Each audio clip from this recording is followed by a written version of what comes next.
Viral ngayon ang video ng lalaking ito na tila naninigas at umiiyak habang hawak ng ilang tao sa lungsod ng Taguig.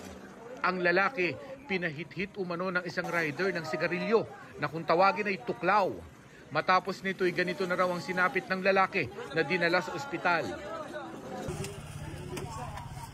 Bago yan, ay may insidente na rin ng 3 kabataan na nakuhanan ng video habang tila kinukumbulsyon sa tabing kalsada matapos din umanong humit-hit ng tuklaw na tinatawag ding black cigarette sa Puerto Princesa sa Palawan. Ayon na rin po doon sa 2 minors natin na victims, after nilang hit-hitin yung alleged dinidescribe nila na cigarette, doon na po nagsimula mag-iba yung pakiramdam nila at yun na po, mag-start na po yung seizure-like episodes nila o yung panginginig ng katawan nila na hindi nila makontrol.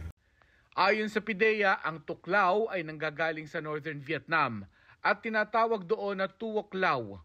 Ang uri ng tabakong gamit dito mas malakas kaysa ordinaryong sigarilyo.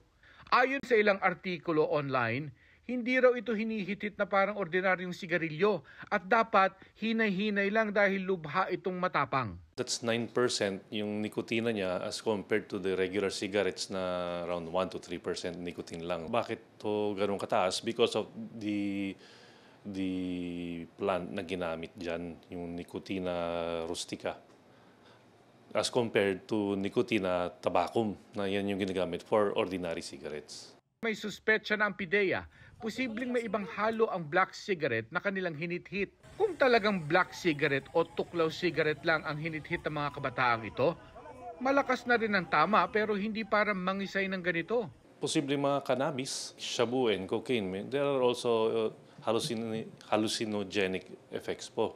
So depende sa resulta ng laboratorio, depende sa katawan ng tao, yun yung maging epekto sa tao. There could be seizures, there could be hallucinations. Sa ngayon, nagpapatuloy ang investigasyon ng PIDEA.